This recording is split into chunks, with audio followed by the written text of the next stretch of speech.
Olá, boa noite a todos. Sejam todos muito bem-vindos.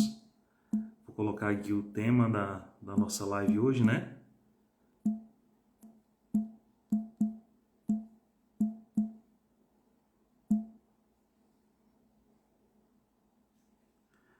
Oi, Sarinha, tudo bem? Seja bem-vinda.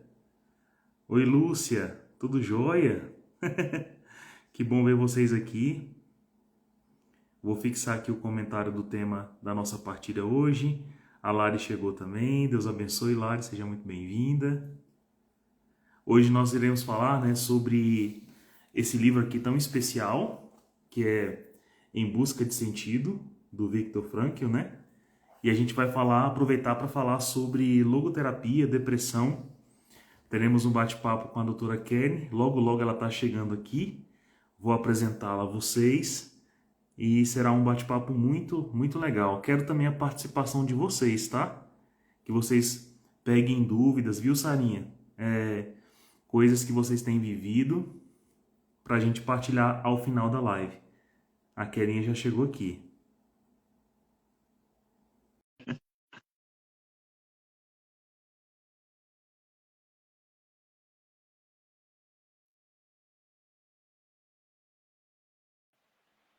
Olá, boa Boa noite. noite, Kelly. Tudo bem? Tudo bem, Fábio? Como você está? Tô ótimo. Graças a Deus. Seja muito bem-vinda. Eu Obrigada. tô conseguindo ver o teu áudio, mas não consigo ver o teu rosto. Então a gente está de novo igual a semana passada, igual na outra Igual live. na outra live. Você conseguia me ver naquela vez? Eu te via, mas você não me Eu que via. não te vi, é verdade. Deve ser um problema do meu celular, né? Pode ser, porque eu estou te vendo. Você está me vendo? Ah, então Estou. ótimo. Eu queria ver minha filha. Será que o pessoal daqui tá conseguindo te ver também? Ah, Pedi minha para mãe. que eles possam falar, né, pra gente, dar um retorno, pessoal. Fala se está vendo nós dois. Isso. Grande, Elis, O Joelinho. Minha mãe Xande já. disse que está aparecendo.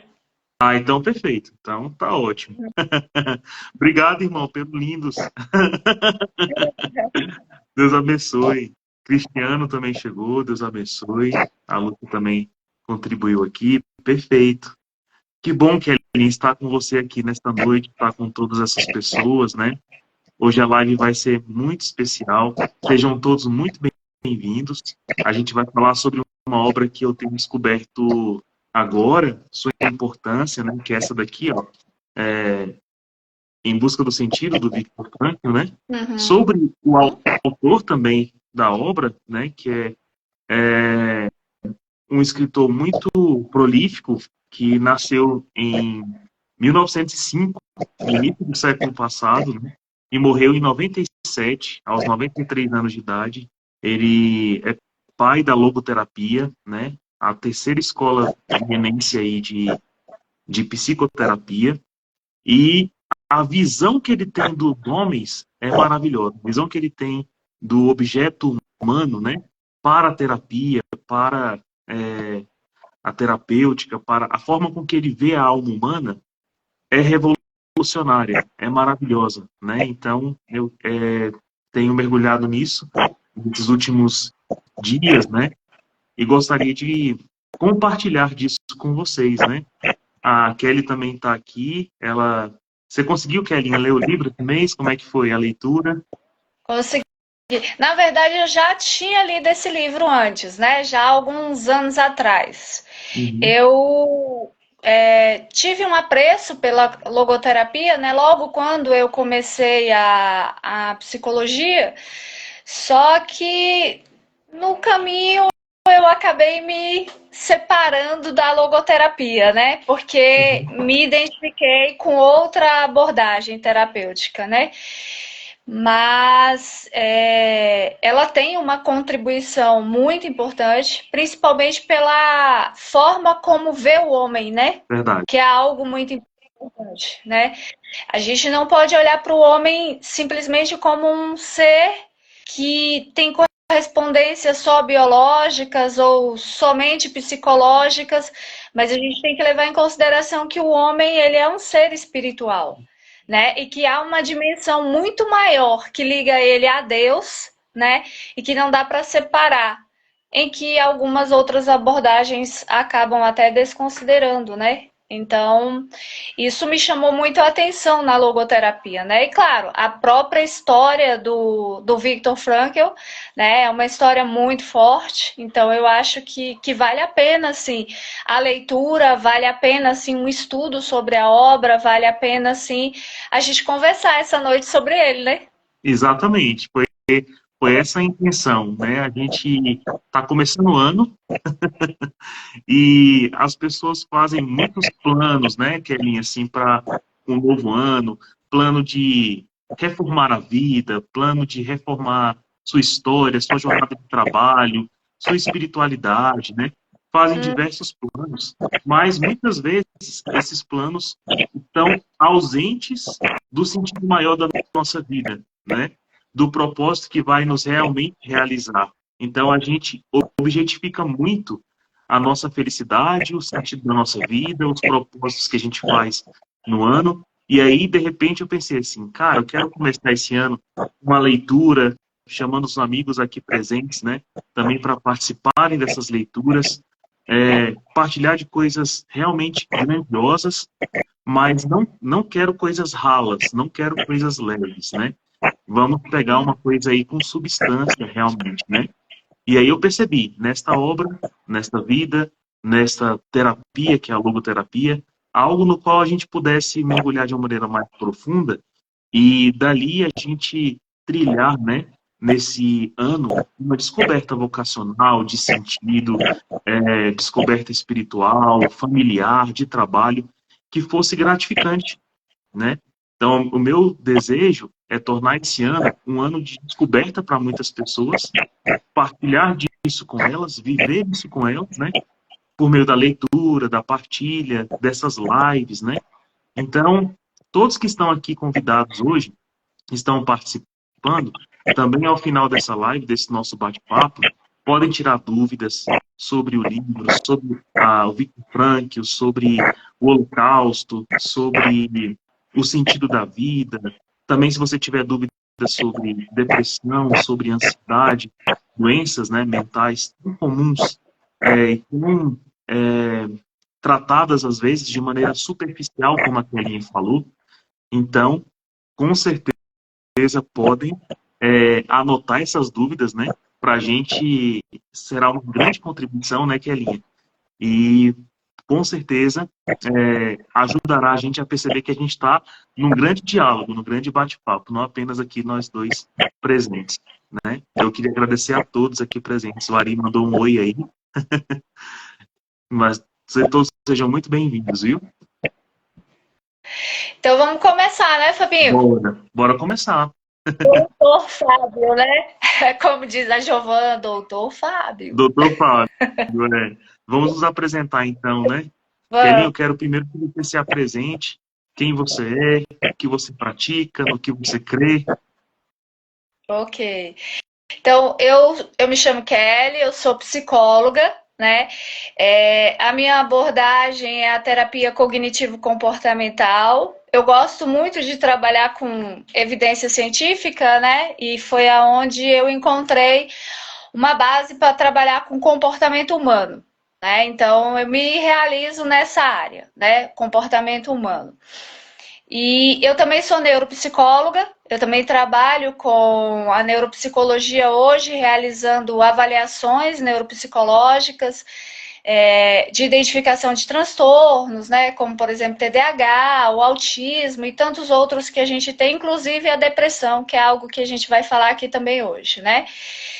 E sou cristã, sou católica, sou casada, tenho filhos, participo de uma comunidade, né, a comunidade Missão Aliança.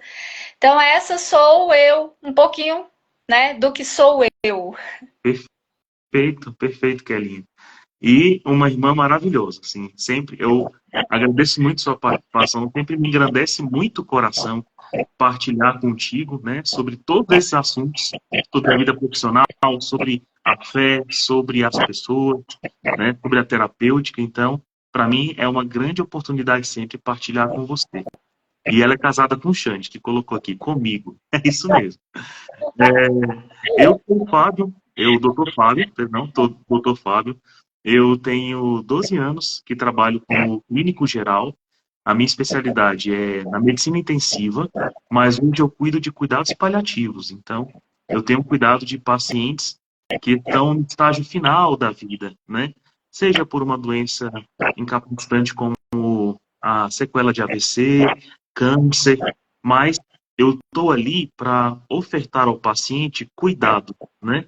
E para que ele resgate o sentido de sua vida, já na terminalidade dela, de uma maneira digna. Então, levar esse conforto ao meu próximo, né? Por meio da analgesia, do tratamento espiritual, contenção de sintomas. Também trabalho muito com o contexto familiar, né? Eu visito os meus pacientes em casa. Esse hoje é meu trabalho. Graças a Deus, ele é muito renovador, muito realizante na minha vida. Eu sou cristão, sou católico, né? Isso aí é o que define praticamente tudo na minha vida. O porquê de eu agir, o porquê de estudar, o porquê de clinicar também. Essa é a grande razão ali da minha vida. E é isso, é o que me faz feliz. Eu sou solteiro, celibatário. Eu também cuido de uma comunidade na igreja chamada Filhos da Misericórdia, cujo carisma é levar aos outros o ânimo da fé. Então, esse sou eu, é o pouco de mim. Quero cumprimentar aí o Luiz, o doutor Felipe, que também chegou aqui, grande amigo de caminhada aí, a Lila também, Deus abençoe vocês. Então, estamos apresentados, né, Kelinha? Estamos. Então, vamos começar, né? Vamos. Eu quero te fazer a primeira pergunta, Fábio, Perfeito. para que a gente já possa adentrar na história do livro e conhecer um pouquinho sobre a logoterapia, né? Conta pra gente um pouquinho, a partir da sua experiência mesmo de leitura, o que que você traz a respeito dessa experiência com esse livro, a respeito da experiência com a pessoa do Viktor Frankl, a partir desse livro também, né? Então, e conta também pra gente um pouquinho o que que é a logoterapia. Perfeito, perfeito. Uma das coisas que me chamaram muita atenção nesse livro, e por isso ele foi escolhido para ser o primeiro livro a ler conjuntamente com vocês no ano. Esse livro aqui, ó, que eu mais uma vez vou mostrar a capinha. Não se enganem pela capinha, ela tem uma aparência assim meio modesta, né? Mas é um livro maravilhoso. O meu tá assim detonado, tanto porque, sei lá, porque meu cachorro demonstrou interesse por ele, como também porque eu manuseei bastante e rabisquei bastante, né? Por quê? Nos últimos anos eu tenho reparado muito assim um esvaziamento de sentido, né? Na percepção que as pessoas têm de si mesmo, tanto os meus pacientes como amigos, familiares, colegas de trabalho. Então, as pessoas têm vivido e perguntado muito para si o seguinte, Kelly: o que a vida tem a ofertar para mim? Entende? O que o dia de amanhã tem a ofertar para mim, para o Fábio, para o Gisele, para o Luiz, para a Kelly? Mas não a pergunta que esse livro me fez questionar. O que a vida tem esperado de mim, né? Então, eu percebo uma necessidade atual de que as pessoas olhem um pouco mais para o seu interior e percebam melhor o seu valor, sua posição, sua história, sua espiritualidade e consigam perceber que o mundo espera muitas coisas dela, né, de cada um de nós, que a gente tem uma vocação eficaz, que a gente tem uma vida sensata, ou seja, que a gente teve uma origem, tem uma forma e tem uma finalidade para a nossa vida, para a nossa vocação, para os nossos atos, palavras, escolhas. E eu percebi que esse livro traz isso de uma maneira bem grave para nós, porque Viktor Frankl, né, que nasceu em Viena no início do século passado, ele viveu praticamente todas as grandes mazelas assim daquele século, né? Primeira Guerra, o Reich, a Segunda Guerra, o Holocausto de maneira pessoal, presente, né? Então ele perdeu sua família, seu pai, sua mãe, sua primeira esposa, né? É, o filho que ela estava gerando, nesse contexto aqui, ele foi preso, né? Tratado como verme, né? Como desumano, como nada, durante vários anos. Ele sobreviveu a isso. Ele percebeu que no momento de grande caos, de grande privação, os homens não sucumbem, eles ainda manifestam valores, arte, humor, fé, beleza, vocação, sentido. O sentido não se perde com a morte, não se perde com o sofrimento. E eu percebi, será que todos, né, já testemunharam histórias assim? Será que todos conheceram, né, alguém como Viktor Frankl que conseguiu dar respostas para ele mesmo na vida, né? E para tanta gente, né, com um interesse genuíno de resgatar no homem aquilo que ele tem de mais importante, que é a vida, né? E uma vida cheia de sentido. Eu nunca me esqueço de Jesus, que diz o tempo inteiro para nós, né? Eu vim para que todos tenham vida, mas uma vida plena, não uma vida ocasional, não uma vida acidental, né?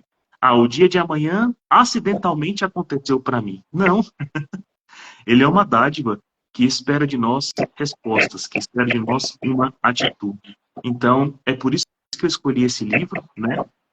O Viktor Frankl, antes mesmo de ser preso em Auschwitz, ou no campo em Viena, ele já praticou, já começou a trabalhar na sua logoterapia.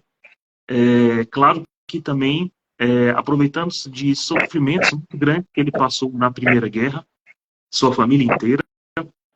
E quando ele terminou, né, passou pelo Holocausto, ele colocou à prova, à prática, tudo aquilo que era antes uma teoria, né? Quando foi no ano de 46, um ano depois de sair de Auschwitz, da prisão, ele que improvavelmente, né, sobreviveu ao Holocausto, ele escreveu este livro, que traz relatos da vida dele lá, anotações do que ele percebeu que traria à vida das pessoas grande sentido. Ele traz aqui um robusto testemunho, né, do que o homem pode alcançar quando não desiste do que crê, e é isso, né? Então a logoterapia difundiu-se muito. Então depois, quando Viktor Frankl manifestou, né, com a própria vida, um relato tão contundente de uma terapia que dava muito certo, que aplicava-se de maneira muito propícia à vida das pessoas daquele século e do nosso século também.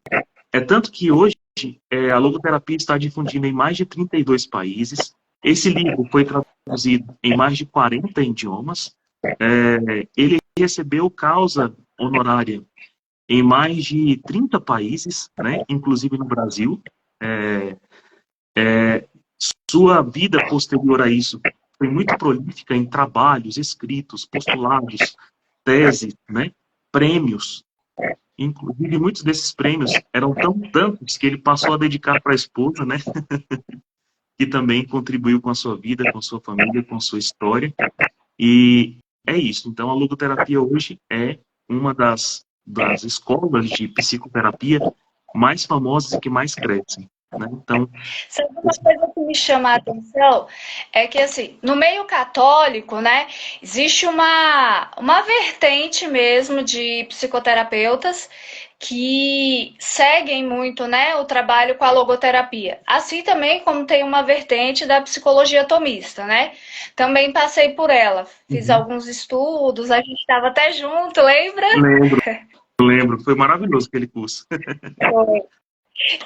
Mas uma coisa que eu acho interessante é o seguinte: uma das bases que a psicoterapia da logoterapia trabalha é algo que o Papa João Paulo II sempre divulgou, né? Que o homem ele é um ser único, irrepreensível, né? E ele é inteiro.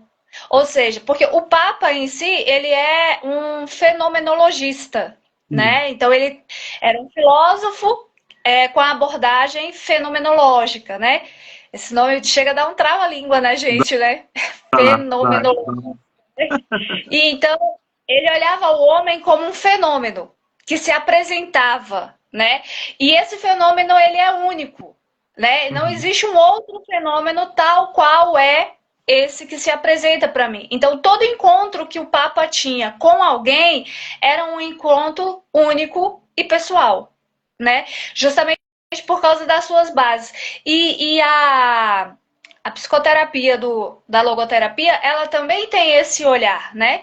Que o homem também é um ser único. Eu achei, assim, muito interessante isso, né?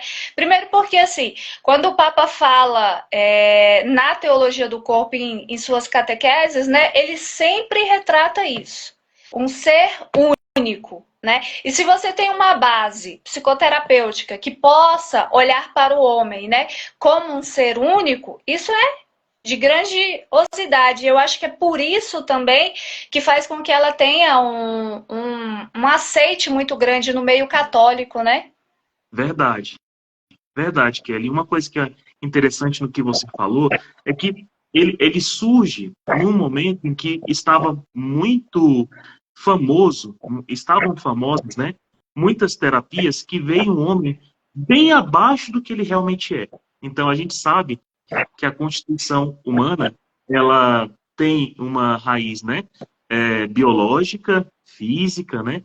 Tem natural, que envolve emoções, memória, afetividade e tudo mais, mas que ela é dotada de alma, que é capaz do eterno, é dotada de inteligência e de vontade, que ele consegue, de maneira muito clara, né, por meio da revelação, por meio da graça, conhecer a Deus. Então Deus é conoscível, né? As faculdades colocadas no homem, tanto no seu corpo quanto na sua alma, né? Arrastam o homem para a busca da verdade, para a busca desse sentido pleno. E é claro que o modernismo, pós-iluminismo, pós também positivismo, pós-Kant e assim vai, de sua companhia ilimitada, fizeram crescer muito doutrinas, teorias e terapias que eram ateias, né? Passaram a estudar um homem amputado do que ele realmente é. Porque o homem não é apenas a sua emotividade, não é apenas a sua reação, não é apenas o seu impulso sexual. Por exemplo, era muito comum a psicoterapia baseada em Freud, que vê que Uhum. o homem era mais pulsão sexual do que outras coisas. Há um ponto em que, para Freud, era simples explicar e qualquer homem colocado numa situação de muita adversidade, todos eles iam se tornar um pouco meio que bichos, né? Uhum. Tentando ali apetecer seus apetites. Fome, sede, apetite sexual e assim vai. Só que isso ele deduziu, claro, por meio de uma tese ateia, que não vê o homem capaz de inteligência, vontade e transcendência, e deduziu isso também do seu divã, confortável, né? Já Viktor Frankl passou pelo experimento prático, né? Ele estava no Holocausto e ele foi posto numa situação inominável de sofrimento e dor. E ele percebeu que não, o homem não virava bicho. Existia a condição de muitos homens ali, na pior situação possível, de fome, miséria e humilhação, tornavam-se santos, né? Então ele conheceu o testemunho de São Maximiliano Maria Kolbe e de vários outros homens e mulheres que arriscaram a vida para ajudar e salvar o seu próximo, né?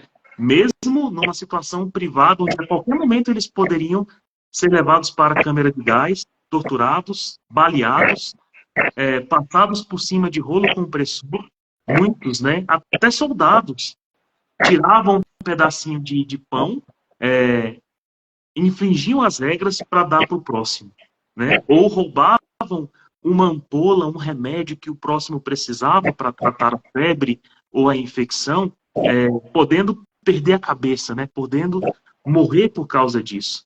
Assim como existiam outros que, em buscando vantagens, tornavam-se mais cruéis que os algozes, né, já ali presentes. Então, Viktor Frankl errou, né, Viktor Frankl não, Freud, né, viu o homem de maneira muito restrita, digamos assim, né? Uhum. Uma coisa que eu achei interessante no livro, né, é que ele fala assim que as pessoas alturistas, elas morriam antes e quem Verdade. sobrevivia eram as pessoas ruins, os maus, né? E eu fiquei pensando sobre essa frase, meditando sobre essa frase, porque você para e pensa, né? Aquele que tinha uma raiz em si de sobrevivência, ele era uma pessoa que ele precisava realmente lutar pela sobrevivência ali no campo de concentração, né?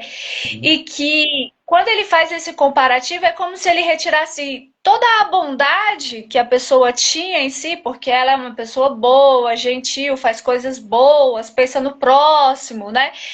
E aqueles que não fazem isso são aqueles que acabam sobrevivendo. É claro que todo o pensamento dele não quer dizer que o ruim, o maldoso, a pessoa cheia de maldade em si é capaz de sobreviver.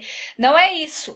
Mas é que realmente para sobreviver naquela situação não dava para ser dessa maneira.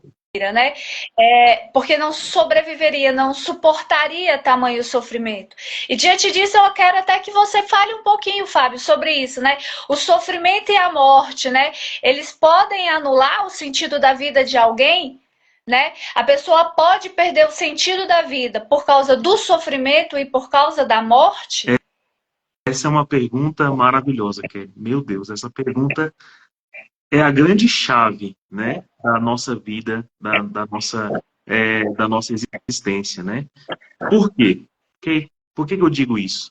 Porque, assim, se a gente parar para pensar, bom, a morte pode vir a qualquer momento e o sofrimento bate a porta sem que eu o busque. Porque muitas vezes a circunstância é completamente adversa, né?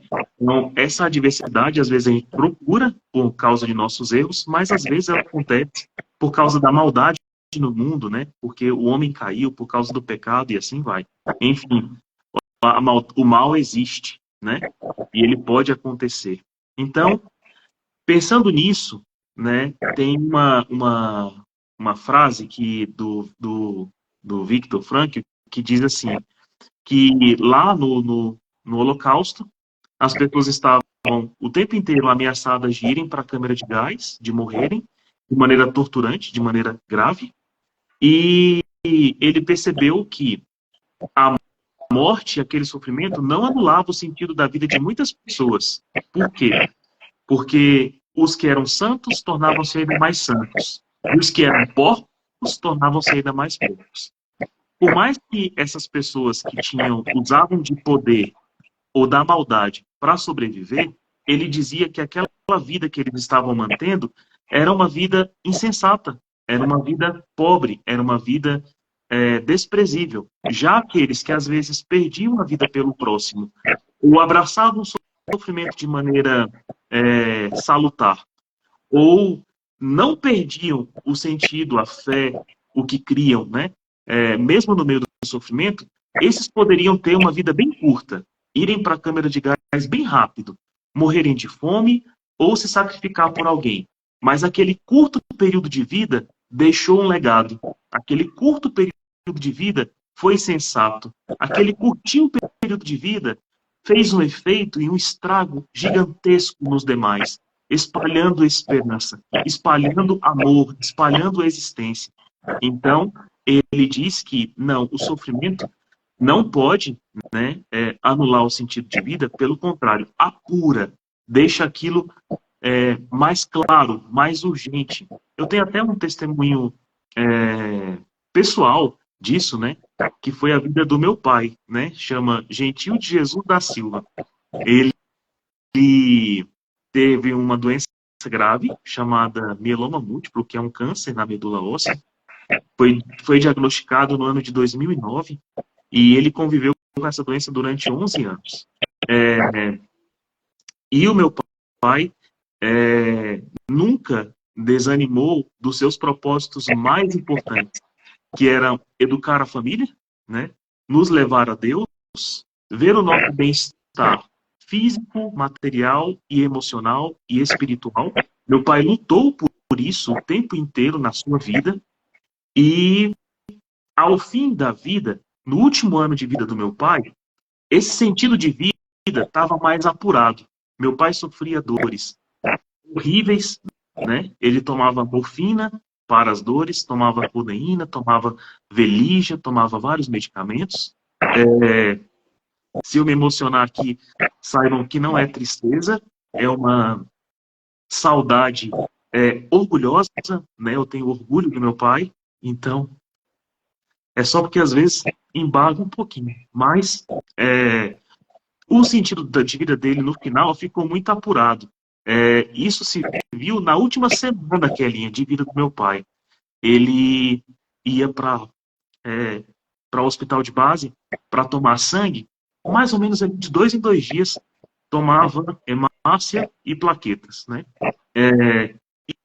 Você não via no meu pai o sentido de reclamação, né? De lamúria, né? Ele percebeu que ele estava doente, a doença já era terminal, ele já tinha ouvido isso do médico, mas o sentido de vida estava preservado no meu pai. Meu pai conseguia sorrir, o humor ele não perdeu, ele participava das reuniões da igreja, mesmo sendo distantes e causando cansaço, né? Então ele participava dessas reuniões lá no Gama. Nessas reuniões, ele agradecia pela vida, né? Olha, eu tive uma vida maravilhosa, Deus me abençoou com filhos, com esposa, com minha profissão, com minha casa. Eu sou um homem feliz, não tenho nada para reclamar. Na última semana, meu pai fechou várias contas, como a conta do açougue, a conta do banco, pagou conta de luz, pagou o cartão de crédito, né, que ele tinha, não deixou nenhuma dívida, nem nada a pagar, nada a resolver. Ou seja, o sentido de vida dele, que era prover, nos dar um bem-estar, nos levar a Deus, estava preservado, Kevin, preservado. E eu tive lá com ele nos últimos dias, né, no último minuto. Inclusive, eu tive a alegria de poder dizer para minha mãe e para o meu pai, que para minha mãe e para minha irmã, que aquele era o último dia, possivelmente, para elas se despedirem. Elas conseguiram se despedir, mas eu não pude para não desanimá-lo e mantive ele com meu testemunho, com a minha presença, né? Mas eu vi um homem realizado, de cabeça erguida, de missão cumprida, e isso, Kelinha, não tirou o sentido de vida dele. Deixou um legado, deixou um testemunho, né? Guardou a fé, completou a jornada, eis que agora está reservado para ele a coroa dos justos, né? Dos santos, né? Então, a dor e o sofrimento não anulam o sentido de vida da pessoa. Inclusive, se você pensar assim, meu sofrimento hoje é muito grande, né? E se eu puder morrer amanhã, qual terá sido, então, o sentido de vida prévio, né? Então, Victor Frankl costumava perguntar isso até para pessoas que queriam se suicidar, né? Tirar a vida. Ele pensava assim, se a vida neste momento agora de dor não tem sentido, qual era o sentido que ela tinha antes, quando você não estava vivendo tais sofrimentos? E se o sentido de antes se perdeu, é porque antes já era insensato. Antes a vida já não tinha propósito. Antes a vida já estava vazia, né? Nós estávamos esperando a vida acontecer. E vem o dia de amanhã, e o dia depois de amanhã, e assim vai. Então, isso traz uma virada de chave tão terapêutica, tão maravilhosa, né? Então, é isso. O resgate do sentido de vida pode acontecer para pessoas doentes, ou não viventes. Pessoas que estão sofrendo ou não estão sofrendo. Pessoas que estão prestes a morrer ou não. Né? Todos devem se perguntar qual é o sentido da minha vida. Isso é importante. Uma das coisas que eu acho interessante na obra dele é que, assim, como ele trabalha com o diálogo socrático, né, que é justamente o quê? Você sempre está interpelando o seu paciente, sempre fazendo questionamentos, fazendo com que ele tome consciência daquilo que ele está dizendo, né? Porque muitas vezes a gente fala, mas a gente não pensa sobre o que a gente está falando. E quando a gente é interpelado sobre o que a gente falou, aí isso vem à nossa consciência, né? E aí a gente tomando essa consciência, a gente... Opa, eu falei sobre isso, eu disse isso, né? E nessas interpelações do diálogo socrático, uma das perguntas clássicas que ele usou, né, era o porquê viver e o pra que viver, né? Porque se eu tenho um porquê, eu preciso descobrir o pra quê. Agora, se eu não tenho um porquê, eu não terei um pra quê viver, né? E aí esse questionamento era muito usado em relação às pessoas que realmente tinham perdido a vontade de viver e queriam fazer, né, tirar a própria vida, no caso, suicídio, né? Então, se eu tenho um porquê, eu encontro o meu pra quê. Agora, se eu não tenho um porquê, muito difícil será eu encontrar o pra que viver, né? E é engraçado que às vezes eu faço essa pergunta na clínica para os pacientes, né? Pacientes que estão em processo depressivo, né? Muitas vezes eles já perderam a vontade, né? Eles não têm mais vontade e gosto pela vida. Então, o que eles vão me fazendo vários relatos, e aí eu pergunto, então, diante de tudo, né, que você está me relatando, por que viver? Aí eu escuto, por causa da minha mãe, por causa de fulano, beltrano. Eu vou escutando inúmeros porquês. Tá, diante desse porquê, qual é o pra quê? Né? E se o pra quê não estiver nele, não há pra quê. O porquê fica fraco, né? Ele perde a força. Porque o pra quê tem que estar em si mesmo. Né? Tem que estar na gente o pra quê. Né? Porque sou eu escolhendo, sou eu fazendo uma escolha por mim para que eu tenha uma vivência no meu porquê. Mas se eu me perder justamente desse pra quê em mim, eu não encontro porquê. Né? E eu acho muito interessante isso na obra. E eu acho que a linha também, que além disso, a gente vai sofrer no como, né? Por exemplo, se eu não tenho pra que viver, né? O porquê viver, se eu não tenho esse sentido estabelecido, ainda assim eu vou ter uma vida cheia de acontecimentos, e muitos deles dolorosos. Então, eu não vou entender como viver, porque pode ser que eu vou passar por situações cujo o como está muito acima do meu pra quê. Né? Então, era Nietzsche que dizia, né? Quando há um porquê viver, todo como é possível. Ou seja, quando eu sei que o meu objetivo é viver para o amor, é para servir a Deus. Isso é algo que hoje é capital na minha vida. Por causa disso, né, eu consigo suportar o abandono, a solidão, a angústia, a calúnia, né? Aí que Jesus realmente afirma para nós, né, que a felicidade daqueles que buscam a Deus, por exemplo, é ser perseguido por causa de Jesus, ser caluniado por causa de Jesus, é viver a pobreza, é viver a pureza, é ser misericordioso. São todas essas coisas que é totalmente diferente do que a psicoterapia adleriana diria, né? Que a gente sempre quer aplauso, ou quer o poder, quer viver a potência. Não. Às vezes a gente quer viver simplesmente um sentido. Mas se eu não tiver sentido na minha vida, eu não vou suportar as adversidades. Já pensou viver adversidades para uma coisa que eu nem tenho para que viver? Né? Fábio, você vai ter que passar aqui pela solidão, pelo sofrimento, pela angústia. Tá bom, vou passar por isso. Mas para quê mesmo? Não para nada não. Só para passar mesmo, só porque a vida é assim e você vai passar por esse sofrimento. Não, eu não quero. Eu não quero. Passar por isso eu não quero. Ah, então você não quer viver? Se for para viver suportando essas alturas, eu não quero, não. Deus me livre. Agora, quando a gente tem um para quê, a gente vai suportando muitos combos, né?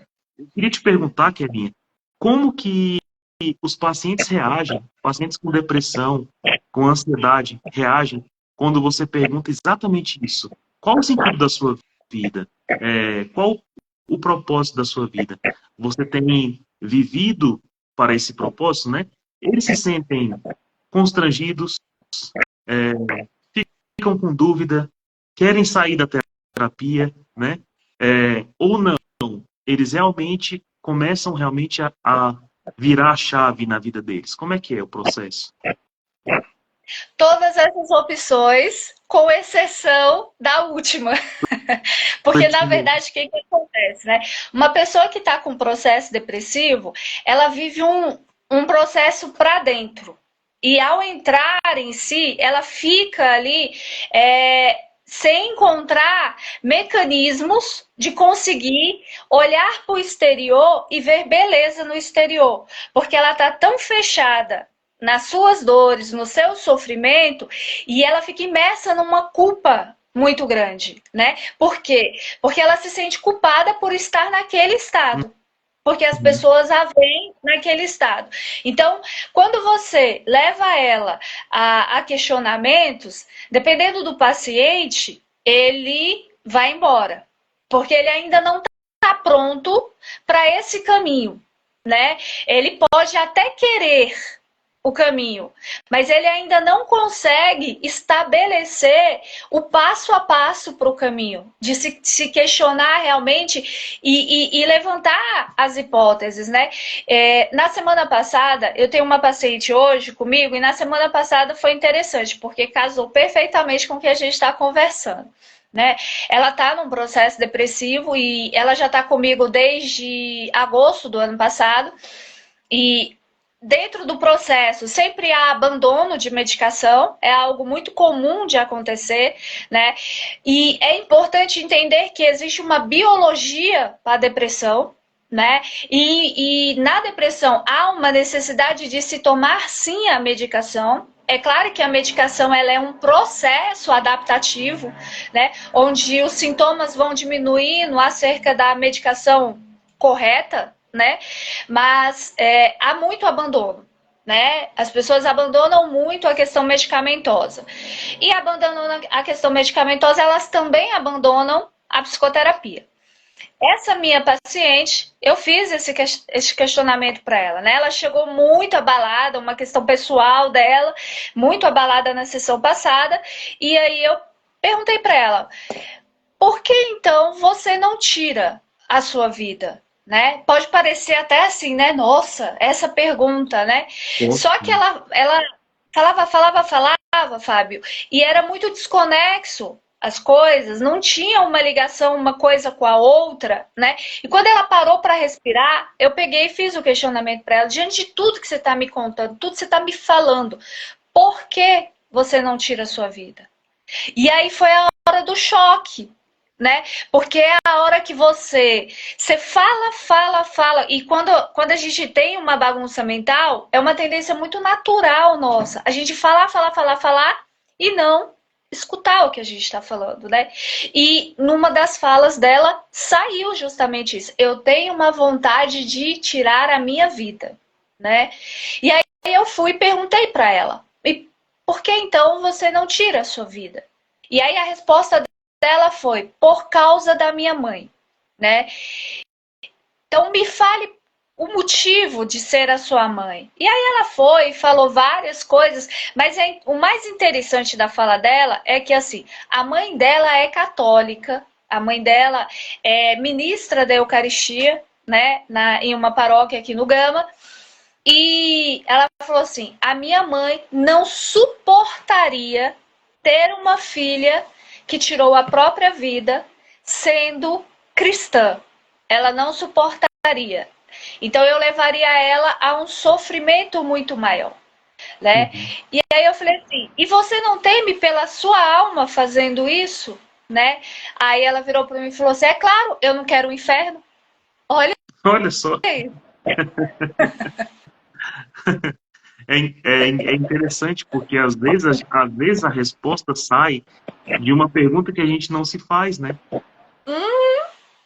Então, E foi justamente isso. É claro, eu não quero o inferno. Olha isso. Ou seja, na verdade, ela não faz isso porque realmente ela teme o que pode acontecer com ela pós essa decisão. E sim, ela tem ainda, por mais que ela não consiga enxergar imersa a todo o sofrimento que ela está passando, ela tem o porquê e o para que viver.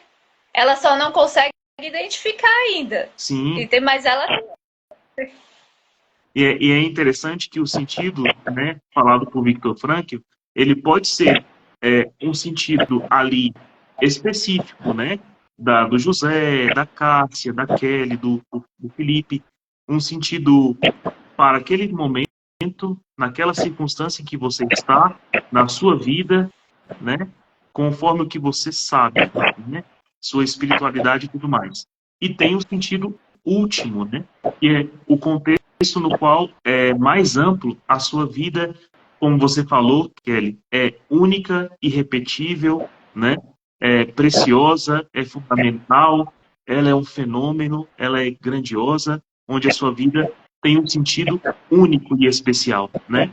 Então, esses dois sentidos, às vezes, parece que as pessoas não têm buscado tanto, porque exigiria um trabalho resgatá-lo, exige um trabalho resgatar esse sentido em cada um, né? Esse trabalho, por exemplo, que você alcançou com essas duas perguntas com a sua paciente, foi o sentido imediato ali, né? Por que que eu vivo? Imediatamente ela percebeu pela minha mãe, pela vida dela, para poupar-lhe um sofrimento, né? E para responder a segunda pergunta, ela falou: para o propósito maior que eu não quero perder, eu não quero ir para o inferno, mas eu quero conhecer a graça, eu quero conhecer a felicidade, né? E olha só que interessante, o sofrimento, né, que é a depressão que ela está passando, foi a oportunidade que levou esta alma, esta pessoa, para a terapia, na qual ela quer tratar a dor que ela está sentindo, e nessa terapia ela foi perguntada naquilo que ela não tinha feito e que possivelmente fez ela viver uma espécie de esvaziamento de sentido e agravou sua doença.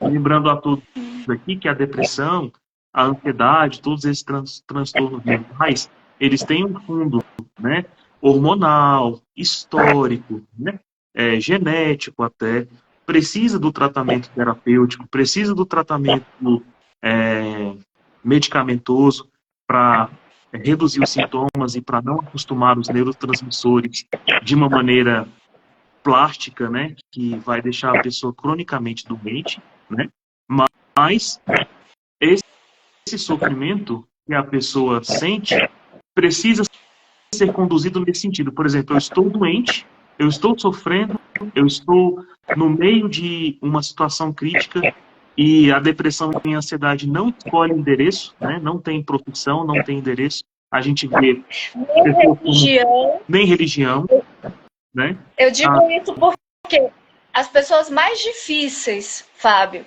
de aceitarem o diagnóstico são os cristãos olha católicos. só, tem vergonha, né? São, Preconceito, né? sim. E tem muito aquilo, não, Deus vai me curar, entendeu? Deus vai me curar, eu não preciso de acompanhamento terapêutico, eu não preciso de medicação, porque Deus vai me curar. Ora, o que é a medicina? O que é o processo terapêutico? Não é justamente uma oportunidade de Deus? E se eu tenho condições de fazer uso dessa medicação e de fazer terapia, de custear a terapia, não é a providência divina de Deus? Mas Verdade. há uma dificuldade muito grande mesmo, nos católicos em aceitar que estão doentes e aceitar justamente o tratamento e o período do tratamento também, né? Porque a gente quer uma formulazinha mágica, aquela pílulazinha que toma e puf, passou. né? E quando se trata de tratamento a nível de saúde, seja ele qual for, ele tem um período de tempo, né? Ele tem um processo para acontecer. Ele vai passar pelo início, pelo meio e pelo fim, assim como tudo na vida, né? Só que você falou uma coisa anteriormente que é uma verdade. Hoje a vida moderna tirou da gente justamente essa compreensão do processo, de vivência do processo, né? Ela tirou isso da gente. A gente quer assim, ó, rapidamente as coisas. Porque é rapidamente hoje, né? Você vai na internet, já tem a resposta pronta, né? Hoje tem o médico Google, que você clica lá, você já sabe tudo. Nem precisa do Fábio mais, tem o Google. Verdade. Então, a gente não quer processos. E na vida da gente, todo processo que trata, né, de saúde vai ser assim. Ele vai ter começo, meio e fim. E não tem como eu eliminar isso, né? Verdade. Mas eu queria que você falasse um pouquinho, Fabio, a respeito do que o Victor fala, né? Que doenças ele percebia ali entre as pessoas que levavam elas a perder o sentido da vida. Qual era a percepção que ele tinha ali no meio, no campo de concentração, né? E como é que ele tratava as pessoas ali? Porque não havia condições. Então, como isso acontecia? Verdade, verdade. Ali ele estava no meio muito privado para isso. Ali o recurso que ele estava, né, era estritamente voltado para o diálogo, para a conversa. Como você falou, né, a maiêutica aí para poder resgatar na pessoa o sentido, às vezes em sessões de grupo, né, ou sessões privadas. Então ele ia tentando resgatar isso. Mas ele viu muita depressão, muita ansiedade. A depressão gerava nas pessoas a apatia, que era a desistência completa do hábito de tentar, de esforçar-se por uma cura, né? E a gente vê isso muito nos pacientes hoje em dia, que é um conformismo com aquela sensação apática, né? Hipotímica que a depressão provoca. Então, nesse momento, a gente não pode confiar na nossa capacidade volitiva, a gente precisa se entregar ao cuidado daqueles que mais nos amam, que nos aproximam da terapia, que nos aproximam da necessidade de medicar, de ser acompanhado, de ser vigiado, de ser amado, né? E passar, depois dessa fase mais aguda, passar por uma terapia como essa, né? Que vai resgatando ali o sentido da pessoa por meio da conversa, por meio dessa descoberta. Mas ele estava isento disso, ele não tinha medicamento, por exemplo, não tinha, ele era um médico, psiquiatra, né, também, mas ele não tinha essa possibilidade de fazer toda essa terapia. Então, ele tinha apenas a terapia ali pela conversa, pelo diálogo, né? Ele percebeu depressão, principalmente ou voltando-se para o lado apático ou neurótico, né? Onde as pessoas entregavam-se ou a uma perversidade comportamental ou, às vezes, a neurose de tornar um ato compulsivo prático. Então, ele percebeu que poucos, mas alguns, recorriam ao suicídio, né?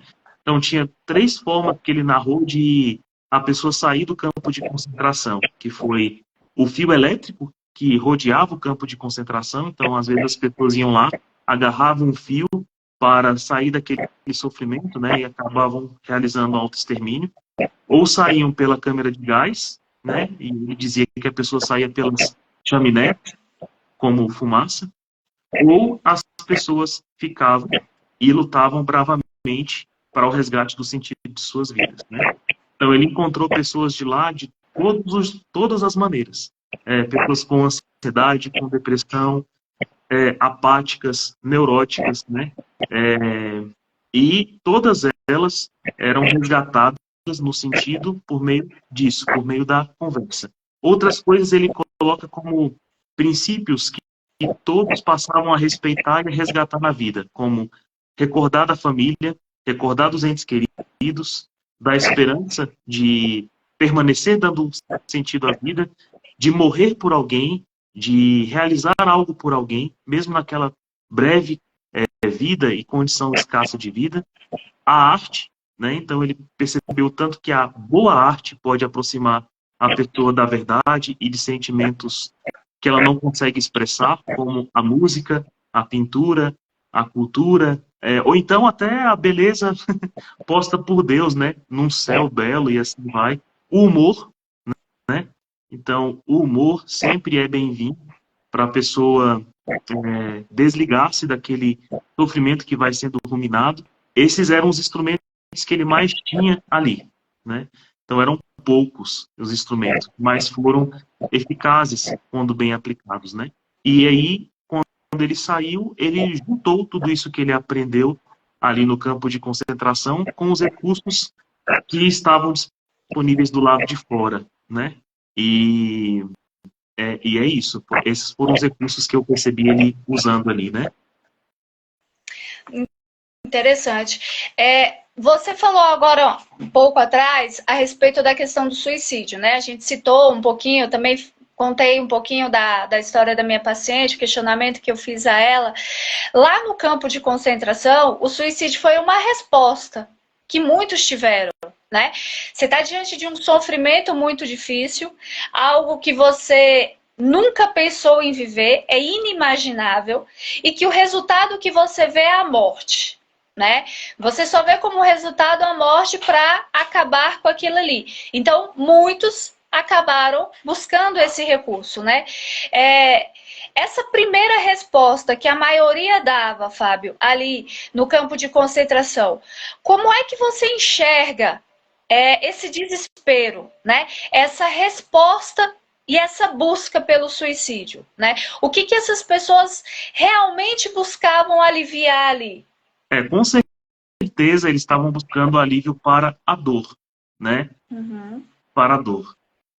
E talvez a dor que mais machucava no coração dessas pessoas não era apenas a dor física, a dor da fome, a dor da humilhação, do chicote, mas a dor psicológica de ter a sua vida, né, eximada e principalmente de perceber que a sua vida teria sido um desperdício, porque não viveu até ali um sentido pleno.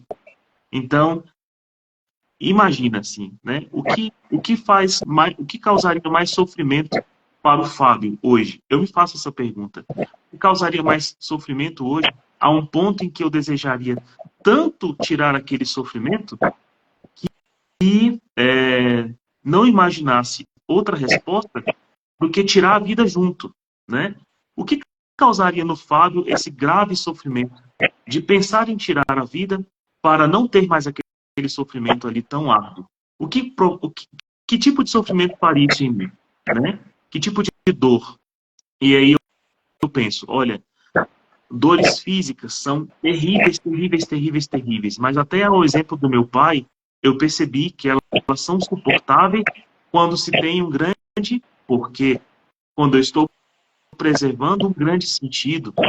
E esse sentido está em mim, né? Então, eu consigo, de uma maneira lógica, perceber que se eu tivesse passando por uma grande dor física, ainda assim esse sentido não seria roubado. Se eu tivesse, por exemplo, passando por uma dor da separação, né?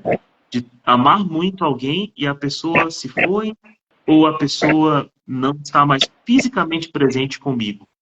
Ainda assim, o meu pensar, a minha oração, o meu afeto para com tal pessoa poderia ser, né, naquele momento, o meu resgate, né? Então, aquela dor também não roubou o sentido da minha vida. Porque se o sentido da minha vida, por exemplo, é amar aquela pessoa, eu posso ainda amá-la, rezar por ela, querer dela o bem, querer e produzir esse bem por meio de uma maneira prática, tangível, palpável, que é a oração, né? Então, eu não perdi o sentido, né? Então, eu fico pensando, que dor, então, me provocaria tanta dor, que eu pensasse assim, meu Deus, por que viver? Seria se eu não tivesse sentido, Kelinha. A única dor, né, que é implacável, que não resolve com dipirona, com morfina, com presença humana, com terapia, com nada, é quando realmente eu não tenho um para quê, não tenho um porquê, não tenho uma finalidade, não a resgatei dentro de mim, não tenho o desejo, por exemplo, de servir a Deus, de amar a Deus, de ter comunhão com Deus. Aí, aí realmente eu não suportaria os outros que eu acabei de citar. A dor, a separação, né? Essas coisas. Então, é isso, assim. Eu acho que a única dor que leva a pessoa a essa desistência completa seria a dor de não ter sentido, né? E aí, por isso que ele percebeu que não foi a maioria das pessoas lá no campo de concentração que foram para o fio elétrico, o fio de escapado. Foi a minoria, porque o sofrimento no Holocausto, ali naquela prisão, apurou o sentido de vida de muitos, né? Fábio, e voltando um pouquinho, né, falando um pouquinho sobre a depressão, que também é uma temática que a gente propôs para a live, né, a depressão na logoterapia, né, como é que ela hoje é abordada, né, porque, é claro, a gente tem várias abordagens e vários métodos, né, para se trabalhar o acolhimento do paciente e direcionar ele, né? Mas a logoterapia também tem as suas particularidades. Fala um pouquinho pra gente sobre essas particularidades, que aí logo depois também eu vou falar um pouquinho de como acontece, né, comigo na clínica. Ótimo, perfeito. Hoje eu vejo que a logoterapia ela é integrada, né? Então ela integra a espiritualidade da pessoa, por isso eu tenho um respeito muito grande por ela. Ele também vai resgatando, como a gente acabou de dizer aqui, o sentido circunscrito ali, imediato, como também o sentido último, né? Que é o sentido completo da vida da pessoa. Então, essas duas coisas vão sendo resgatadas. Também, sempre é trabalhado junto, no caso da depressão e da ansiedade, com medicamento. No início, né, para melhorar os sintomas, mas assim que a pessoa restabelece isso, a terapia começa a ser mais propositiva. Então, ela é um processo que não aborda, por exemplo, de maneira inconsciente a resolução do problema da depressão ou da ansiedade. Então, não se dá tanto valor a sonho, ao inconsciente, à interpretação subjetiva, mas há uma interpretação objetiva dos fatos e há uma capacidade do próprio paciente de estabelecer esses valores, essa ética, essa espiritualidade que há de resgatar o sentido de sua vida. Então, há uma participação muito ativa do paciente, né? Inclusive, eu poderia dizer que ela hoje tem funcionado muito, principalmente quando o paciente já vive em uma hipertensão de fatores adoecedores. Por exemplo, a vida humana, quando ela é isenta de sentido, ela acaba resvalando em uma vida ou muito vazia, ou muito hedonista, que busca saciar suas dores com prazeres irrestritos, ou seja, muito neurótica, e acaba gerando nos pacientes um certo comportamento vicioso, tanto nos ansiosos como nos depressivos, né? E a terapia inicial é meio que despoluidora desses fatores, né? Então, despolui a vida da pessoa daquilo que vai atrapalhar o indivíduo a achar esse sentido de vida, a descobrir esse sentido de vida, como vícios como álcool, pornografia, vício de tela, enfim, todos esses vícios, esses maus comportamentos, que são um tensionamento muito grave da ausência de sentido que a gente vê muito presente hoje no na nossa sociedade contemporânea, né? Então, a logoterapia eu vejo muito isso. Além do resgate de sentido, um meio que procura muito purificar da vida da pessoa aquilo que rouba, atrasa ou cega muito a pessoa da possibilidade de alcançar sentido na própria vida. Interessante. Quando eu estava fazendo a psicologia, eu sempre escutava assim, tal abordagem é essa aqui é melhor do que essa, e havia uma briga de ego entre as abordagens, né? E eu pensava assim comigo, é certo que a gente nunca consegue juntar todas e trabalhar com todas. Por quê? Porque tem hora que vai dar choque de ideias mesmo em determinados pontos. Mas eu sempre pensei assim, essa abordagem tem algo a acrescentar, essa aqui tem algo a acrescentar, isso aqui eu posso utilizar. E é justamente assim que eu trabalho na clínica, né? Nos meus atendimentos. Eu tenho um carinho muito grande pela psicologia tomista. Por quê? Porque ela trabalha muito com a questão da inteligência, da vontade, da liberdade, né? E você conceber as coisas, né? Trazer na consciência os fatos, os eventos dolorosos da vida, né? E aí, a partir daí, você começar a mexer nesses fatos, né? Então, eu tenho um apreço muito grande por esse trabalho dela e utilizo muito na clínica, né? Eu vejo, por exemplo, na logoterapia, você falando aí, né? Esse olhar para o homem, né? O olhar que é único. Essa pessoa que está diante de mim, não existe outra pessoa. Ela é única. E essa pessoa que está diante de mim, ela está precisando agora que eu a acolha, que eu a escute, para que ela também possa se escutar, né? É outra coisa também que eu utilizo, né? Que aí eu pego um pouquinho aí da logoterapia, né? E claro, a mudança dos comportamentos, mas uma das coisas que eu gosto particularmente, eu tenho um carinho muito grande, e isso eu recebi de nosso Senhor Jesus Cristo, na cura interior, né? Porque a psicologia ela veio muito depois na minha vida, antes veio a cura interior, foi o cuidado com as feridas. Identificar as feridas, né? Ir lá na história, escutar a história e ir com o paciente identificando, olha, você tá vendo? Você tá me contando isso aqui gerou essa ferida em você. Faz sentido para você? E o paciente fala assim para mim, eu não tinha parado para olhar, mas agora eu estou identificando, né? E ele vai tomando a consciência, né? Que essa ferida aconteceu na história dele e que essa ferida está gerando esse comportamento, né? Por exemplo, um paciente que sofre abuso sexual na infância, ele vai ter comportamentos, né, disruptivos relacionados à sexualidade dele, né? Pode ser por pensamento, por ações, né? Mas ele vai sofrer. Né? Mas se ele identifica, olha, você sofreu aqui isso, né? Esse abuso, essa ferida, e a partir dela gerou esse comportamento que a gente foi identificando aqui, isso fica consciente para ele. E a partir daí, ele vai se abrindo realmente a um processo de cura, né? Por quê? Porque ele vai tendo entendimento, né? E isso é uma riqueza muito grande. Quando a nossa inteligência, ela concebe os fatos e os eventos de maneira muito concreta, muito prática e objetiva, porque aí a gente vai fazendo reconhecimento, né?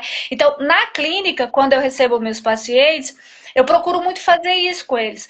Os pacientes que são ansiosos, os que têm depressão e até mesmo os que não têm transtorno, mas que têm muitas feridas e que precisam, né, de um processo de cura, né? Então, é algo que eu procuro fazer, trabalhar as feridas, né? E isso eu aprendi com o nosso Senhor Jesus Cristo, foi Ele que me deu, né? E eu vi que foi um método muito eficaz, que quando eu falo mesmo, né, para mim é o método mais eficaz que eu já tive até hoje, assim, porque identificou a ferida, parece que o paciente é como se ele tivesse com a venda e retirasse a venda e falasse assim, olha isso, é por causa disso que eu tô assim, né? Ele mesmo vai fazendo essas identificações. Então, é algo que hoje, né, com os meus pacientes, eu tenho procurado trabalhar bastante, né? A identificação de suas feridas, seja ela na infância, na adolescência, na vida adulta, na vida hoje, né? Porque a gente tem feridas e a gente só vai deixar de tê-las quando a gente morrer, né? Verdade, que Padre e é tão Jonas bonito falava que você isso, né? falou. É, Oi? Padre Jonas? Padre Padre Jonas fez o Jonas quê? falava, o Padre Jonas falava assim, sabe quando você vai deixar de ser ferido? Depois que você morrer. Porque até na morte você é ferido. Para morrer Verdade, precisa ser ferido. verdade. E é tão bonito isso que você falou, que até a identificação da grande cura que recebemos, que é Jesus, né? Muitas vezes é por meio das feridas também.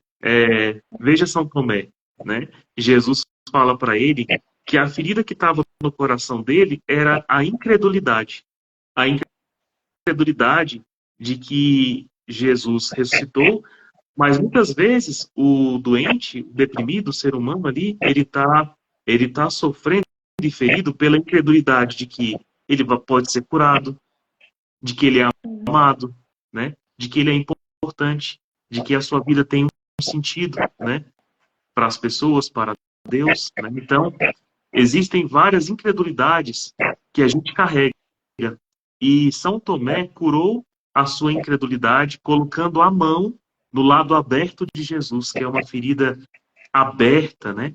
Feita para a redenção dos homens, da onde jogou sangue e água, ou seja, da onde jogou os sacramentos ali, né? O sacramento eucarístico e o sacramento que batiza, que limpa o homem dos pecados e das suas mazelas. Então, eu vejo que na minha vida, por exemplo, de muitas feridas, Kelinha, de muitos sofrimentos, também de vários momentos assim em que eu me esvaí em sentido, eu esqueci o sentido da minha vida, qual foi meu grande terapeuta, qual foi meu grande médico, qual foi meu grande alicerce, minha base, foi Jesus, nosso Senhor.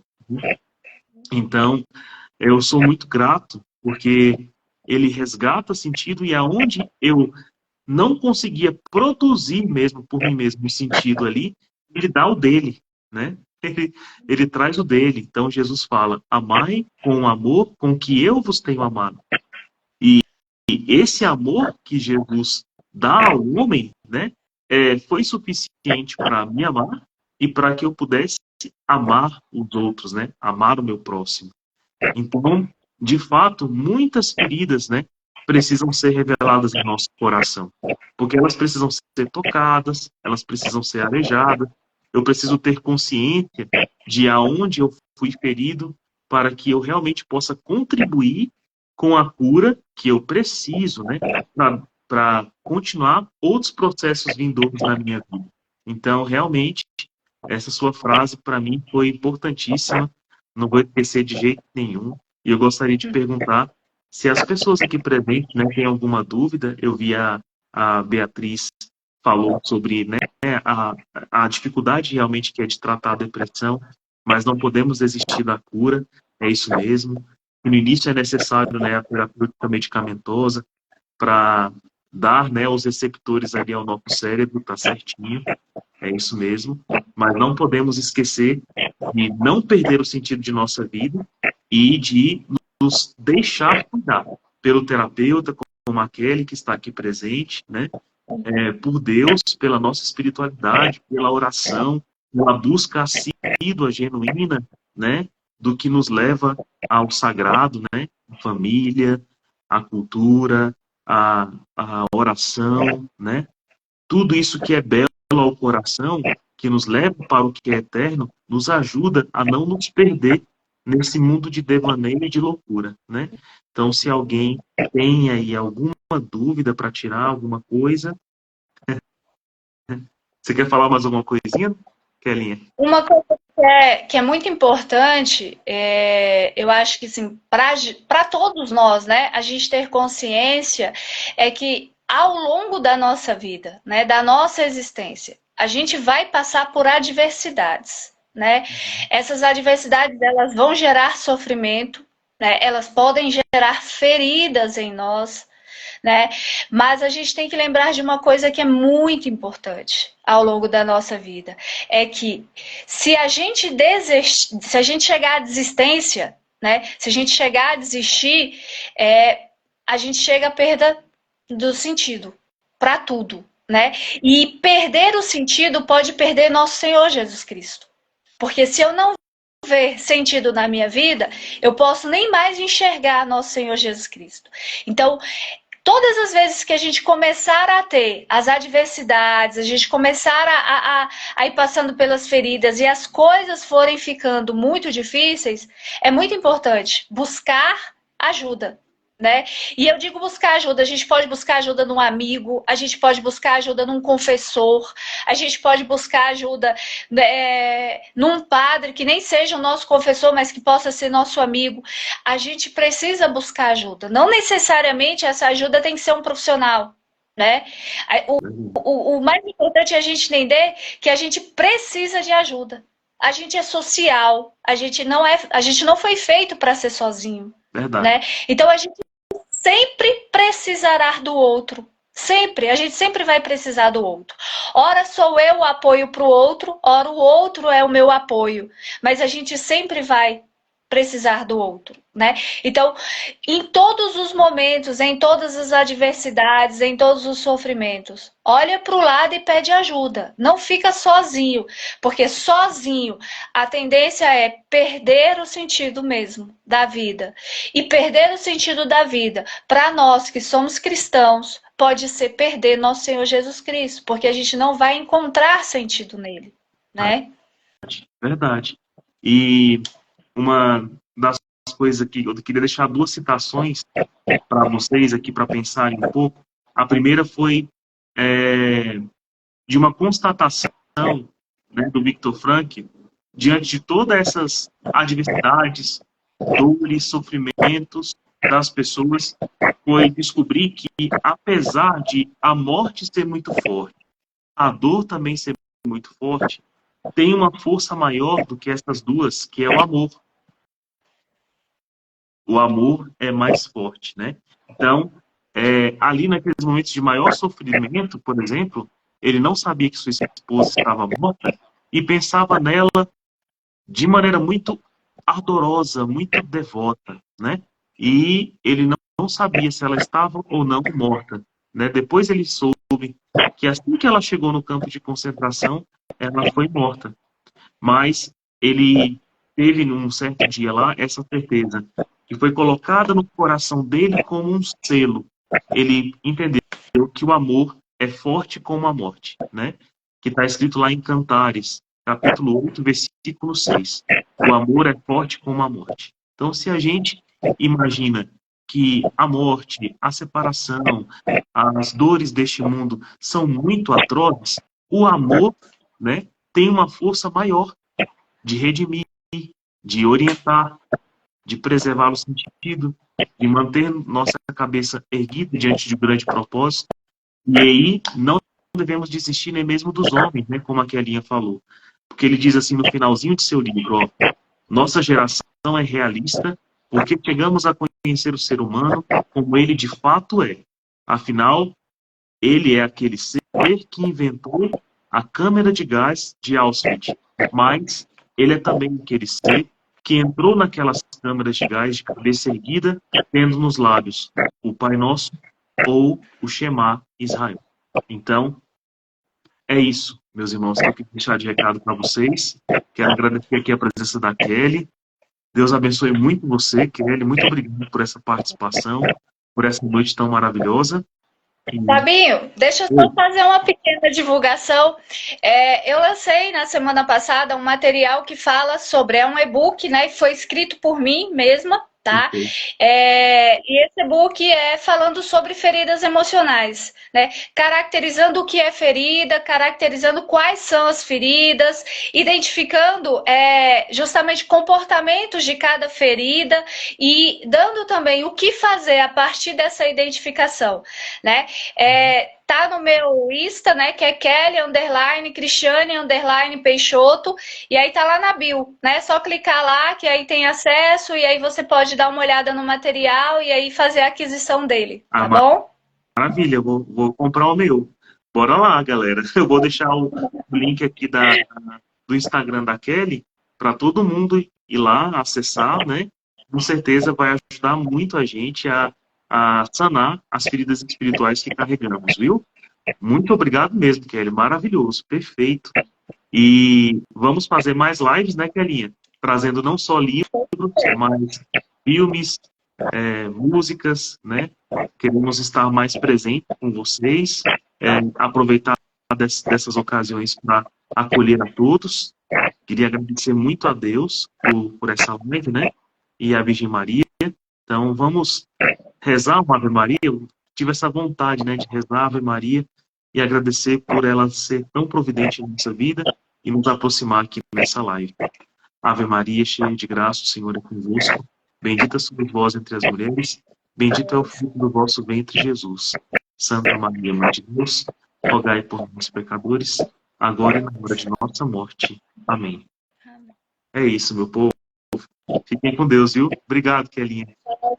Obrigada. Tchau, um abraço. Tchau, um abraço.